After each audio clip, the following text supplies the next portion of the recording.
好，我们今天下午这个话题的话，我觉得可能也只有我们这种过了50岁左右的同志才有资格来回答这个问题，是不是？好，当然我离50岁还有2年，好，当然也很快了。你是到目前为止是没有跟异性结婚，也没有要孩子嘛？是，对，除了原来养过狗以外，对。所以你有考虑过关于这个养老的问题吗？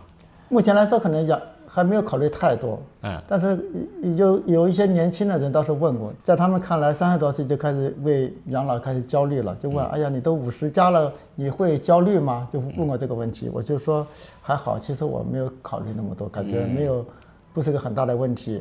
再说养儿未必能够给你养老嘛，对吧？所谓久病床前无孝子嘛。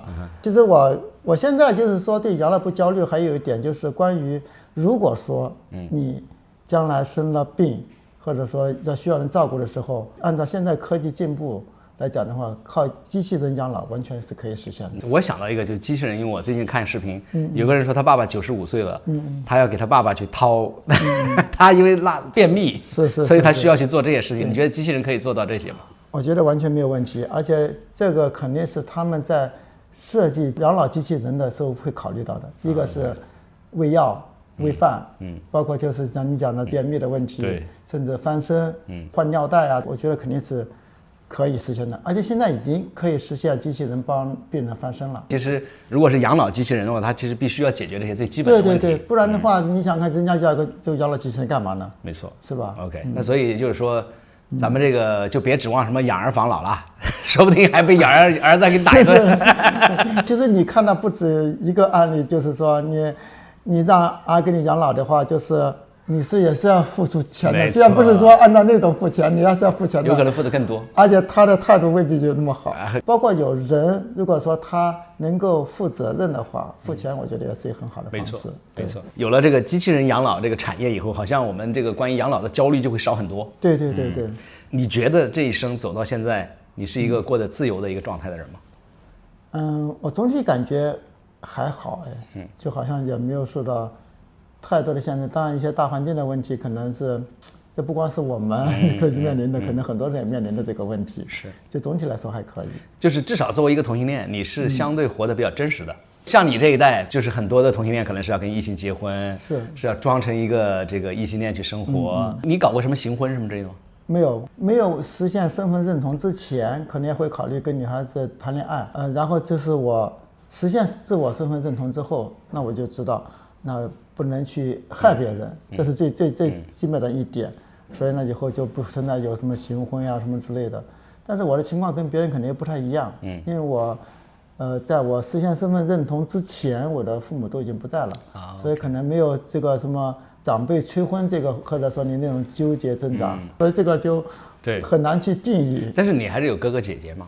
对吧？他们就还好，因为我觉得哥哥姐姐的话，因为都成年人之后，个人还过个人的生活，关心是有，但是总体来说还是更加尊重你的一个自己的一个状态吧。明白。对，明白。其实相对来讲，我觉得你在内心里面还是比较自由的这种生活，对吧？你坚持按照自己的状态去生活嘛。是。但是很多同性恋其实是没有这么自由的，或者说他们可能是没有出柜，要么他需要去迎合很多外界的一些看法。是。那所以如果到50岁这个阶段，你再来看的话，你觉得出柜，我们讲出柜这个事儿对同性恋来讲重要吗？我个人觉得出柜可能是，你看你自己的去想。我觉得比较重要的是你要坚持做你真实的自己，这个比出柜更加重要。因为你做真实自己之后，你可能会有时候会考虑那我不一定去出柜，对吧？出柜当然是更好的什么呢？你就是不需要跟别人装要什么样，是吧？就像我虽然说没有，也不是到处跟人说我是同性恋，那像神经病似的，但就是说你在跟别人讨论话题什么时候，你就不需要好像是遮掩的那种感觉。对，我在大脑里想这个出柜这个事儿哈，如果我们再扩展一点这个出柜概念的话，比如说你一直没要小孩，你一直没有结婚，当别人说黄鑫，你们家孩子在哪里？你就说我没要孩子，这其实也是一种出柜。对吧？因为很多人恐怕就觉得说，我没要孩子这个事我都不能跟别人讲，我没有结婚这个事我都觉得是一个把自己拉低了的一个状态。是，像我这个年纪，可能就是遇到一个不是很熟悉的人，也会问，哎呀，你家孩子几岁了呀？上几年级了？我说我单身，我没有孩子，所以就还好。没错，对，所以我都想表达意思就是说，其实出柜是无处不在的，他可能只不过出柜的形式不一定一样，是，对吧？你哪怕你没结婚，你没要孩子，然后当别人跟你谈到这个话题的时候，你是可以很坦然的去面对的，对，你不需要遮遮掩掩的。对，其实就是一个真实，我感觉对吧？对，真实做自己，对其实就是你无时无刻都在出柜。是的，就未必你会跟人说我是同性恋。出柜不一定是告诉别人这句话，对，但是出柜是你以你真实的状态去生活。是。OK， 那到了50岁，或者说过了50岁这个年龄段以后，你觉得人还值得被爱吗？我昨天办公室我们有一个伙伴在聊天说，一个40多岁的大叔说他讲的是跟一个异性恋交往，意思说还能有性生活，好像有没有性生活都无所谓了。我们昨天还有一个讨论，我觉得这还是很重要的吧，就包括人家性生活也好，或者说你爱人或者被爱，我觉得这还是很重要的。因为人他毕竟是一个群居动物。虽然说我现在我是单身的话，我也比较习惯一个人的生活。但事实上我觉得，其实有2个人的话，可能也比较好。对，然后比如说晚上跟你一起散步啊。对，就是当然还有像我们这样刚刚还一起吵架呀。那吵架也是生活的一种方式嘛。吵架是生活的一部分。对。所以呢，就过了50岁这个年龄段以后，你有没有有一个什么样的一个契机，或者有一种顿悟，让你对情感或者对人生的某一些想法有一个完全不同的一个思考？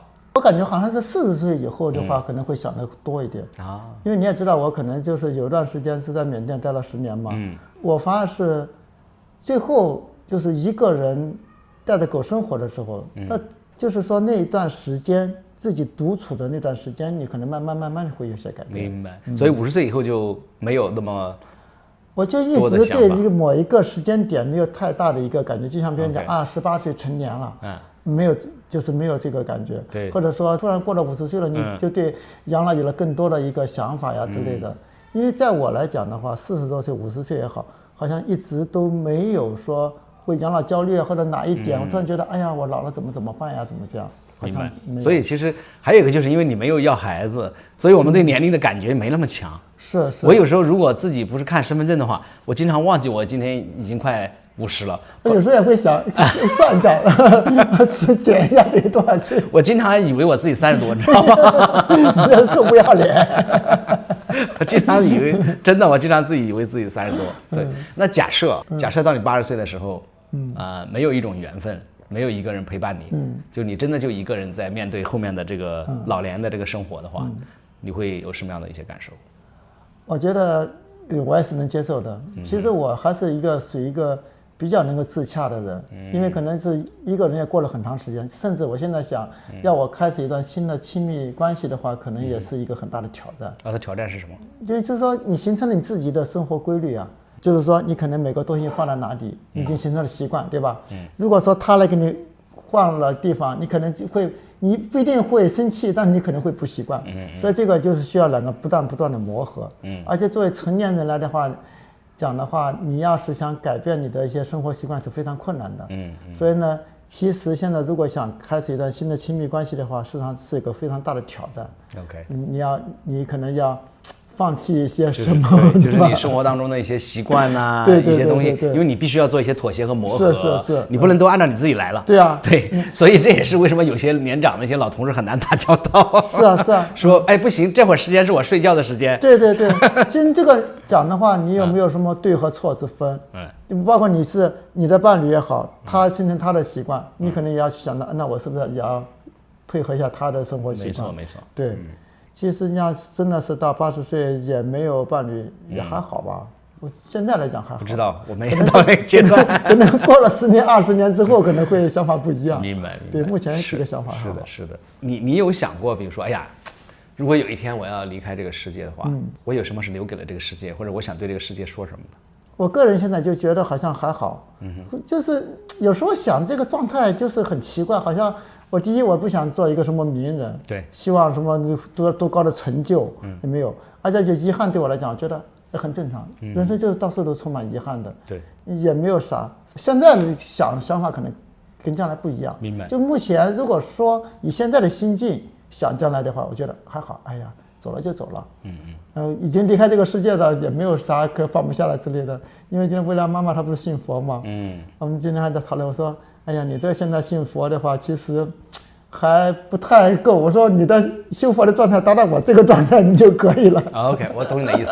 你这个其实又到另外一个话题，就是说，其实信仰有时候啊，还不一定是你真的是能够做到某一个状态，对，而是说，其实你成为那个状态的时候，其实你要不要某一个形式都行。我讲，虽然我不信佛，我也不修佛，但是我现在我感觉就是修佛的最高境界。对，他就肯定了，他说，哎，是的，你现在就是什么好像什么都能放下。对，其实放下就是最高的一个修佛的境界。没错。哎，如果人要做到放下的话，会不会也少了一点欲望？是。对吧？也少了一些那种要跟别人去竞争、去比较，对，或者说这个世界的那些卷跟我都没关系了。是。对。那如果少了一些欲望的话，会不会像菜一样少了一些味道？可能每个人想法不一样嘛。就像你讲，现在没有太多的欲望的话，就会导致你没有那么大的动力去追求很多东西。对，可能就是说你现在状态虽然不是完美的状态，但没有完美的状态，没错。但是好像也自己也能接受现在的状态，就是这样，就是有内心是躺平的，对吧？我以一种躺平的姿态迎接那个世界的往后走。对。当然，其实这种状态，其实在欧洲，在很多地方，欧美很多社会里面，它其实都是这样，也不是都这样，就有一些人可能是适应这种状态的。对，其实有些人他会觉得很奇怪，就像好像以我现在这种条件的话，第一，你不是很有钱，对吧？就是你的财富没有那么多的情况下，你怎么可能会有这样的一个心态来面对生活。作为我来讲的话，其实我的需求也没那么高，所以我就还好，也没有那么大的动力去追求更多。有可能就是你的内心的安全感比那些人强。对，因为你有足够的安全感的时候，其实当别人一想到这个事都是焦虑的时候，其实你反而会觉得说，这个好像我并没有让我很焦虑。对，其实更多的到了一定年纪之后，你更大的焦虑就是疾病和养老嘛。对。如果你对这个两个方面不太焦虑的话，就可能就生活的还好。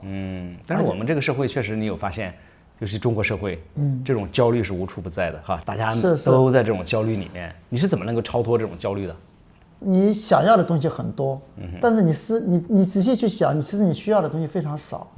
就像我讲，我到广州来待的这一段时间来讲，方案花钱非常少，因为好像就变成最简单的一个状态，就是你是2点1线啊，就吃饭了。好像就是没有别的需求的情况下，你方案花钱更少。是的。但是我可能平时也没有那些需求要去什么看一个演唱会啊，我甚至不喜欢演唱会，觉得太吵了，还不如我在家里听那个好。虽然我很喜欢某个人，但我不会去看他演唱会。是。或者些什么，就像现在事实上你发现很多的你的消费里面更多的是你的爱好的支出，远远大于你的什么基本生活的需求。单纯的用于生活消费的话，其实非常少。所以我现在就想呢，我们包括东南亚很多人，为什么他们活得快乐？其实他们就很简单，他没有那么多的欲望。明白。所以有没有可能是跟你在缅甸的这个差不多10年的生活，让你变得更加的能够，就是对欲望也好，更平和，对，更平和？这我觉得是有。还是说你原来去东南亚之前你就这样？我以前去东南亚之前呢，在单位也还跟别人不太一样，也不一样，反正对我对金钱方面的什么那个欲望也好，甚至有时候包括你看，就是在项目组，你有时候就给别人花点钱啊，或者说你在分配什么奖金这方面的话，不要苛待你下面的人呀，这个方面。也为你收获了很多的人脉，然后到那边之后看到这人这么穷，为什么活得那么快乐？明白。因为你从他们的脸上看到笑容，他是真正的发自内心的那种喜悦。所以有的人嘛，他可能也是有一点那种喜欢耍点小聪明啊之类的，但他的笑容是真的发自内心的喜悦。到了50岁之后，你是那种做减法的人吗？或者说你是要极简生活的那种状态的一个？我现在基本上是慢慢的在做极简生活，就是家里的话。东西尽量少，要买个新东西，肯定想着扔掉一个旧东西，或者家里的东西也开始慢慢的，就是说有些东西不需要的东西，要不送人，要不就给扔掉。对。有什么东西是你当下的这个状态里面仍然看重的？第一个可能是健康，第二就是亲密关系。OK。对，就是健康第一位。对。亲密关系如果有的话最好了。对，这2个是比较重要的了，其他的随缘。我感觉开心比健康还重要。好吧。我不知道，不健康可能没法开心，对呀，不健康可能开心不起来呀。他们是在一块的，我跟他捆在一起。是。好，就是你现在到了50多岁这个阶段，生命当中有什么遗憾吗？作为一个同性恋啊，这个很重要。哎呀，其实这遗憾呢，事实上就是感觉就是你的父母不知道你是真实的样子。虽然说我不是在欺骗他们，因为在他们去世之前呢，我还不知道自己是谁，他们去世之后才知道。但这个确实是一个遗憾。当然了，其实我也在想，如果他们在的话，我未必就敢于那么样的勇敢的去跟他们说，可能也会需要一个什么样的过程。但总体来说，这个算是一个遗憾吧。明白。还有别的遗憾吗？如果我今天知道我可能今晚就挂了，我就睡着了，我会觉得我还有什么事没完成的，或者你现在想到这个事说，哎呦，我有几个事必须要去做完它，那就是相当于身后事的一个交代。那事实上我好像也没有太多的身后事需要交代。那顶多你有限的财产给谁，对吧？那顶多是这样。所以赶紧去写一个遗嘱。所以你遗嘱还没写啊？还没有。我就感觉自己现在还没有那个需要。要提前写好。我觉得如果说我要有了一个亲密关系的话，可能是会考虑的这个方面。虽然说，我的什么亲戚的后代，他们也是我的后代，他们不会说盯着我那么一点可怜的遗产哈，但是也会，如果说你有亲密关系的时候，那就可能会造成一个困扰。是的，这个是个很大的问题。其他的要完成的事情好像没有OK， 其实遗嘱是可以迭代的，就是说你今天先写一个，对，然后呢，等你有了亲密关系后，你再换，它其实是可以迭代的一个状态。对。那50岁之后你怎么看待成长？就是因为你刚才讲说，我有时候可能也是一个有点躺平的状态，但是呢，这个世界有日新月异，对吧？一会儿 AI 来了，昨天又发表了一个叫什么，那叫 Melas 吗？还是什么鬼？你看每天都在变，所以你怎么去看待成长？或者50岁以上还要50岁以后还需要去成长吗？我觉得是这样哈，就是你要安排自己的生活。其实这些 AI 的技术的话，我只需要怎么去运用它就好了，不然的话到时候一个机器人你都不会用，这个你是需要知道。但是也未必就是需要很精通。就是说还是不要跟这个时代脱节。所以其实每个人的人生状态不一样的。所以黄鑫，可能这个是我们最后一个问题，就是到了50多岁，然后你会想说，哎呀，在我的生命里面，我为这个世界留下了什么？或者说，如果有一天，这个有一些年轻的，或者我的亲戚们，可能现在是5岁的、10岁的，或者15岁的这些人，他们可能也是同性恋，就说啊，原来大叔你是同性恋，你为这些人留了什么？或者说为他们做过什么？好像也没有做太多。目前做一个公益的话，可能是说没有具体的事，但是也在为这个群体做了一些事。但是如果说我不是一个什么公众人物，好像别人并不知道你推动了什么东西。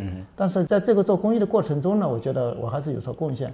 但是如果说给这个世界留下什么，我感觉就是从我这么多年来讲，我觉得比较骄傲的一点是什么呢？就是我离开一个单位可能10年，甚至有一个单位将近20年的情况下，如果我有什么事情找到他们，还有在的人，他们也会非常开心的帮助我。我觉得这就是我的一个成功之处。明白。而且我觉得你刚才讲说，你在这个同志领域也做一些事情的时候，其实也是为这个社会留下什么？因为我们本来就是这个世界的一部分，对吧？我们可能我们的这个注意点和关注点是在我们自己这个性少数这个服务这个领域，所以那个这个世界的改变本身就是我们这些平凡人一点点做的，对吧？就算是有一天发生了翻天覆地的变化，也是因为我们这些人一点一点积累出来的。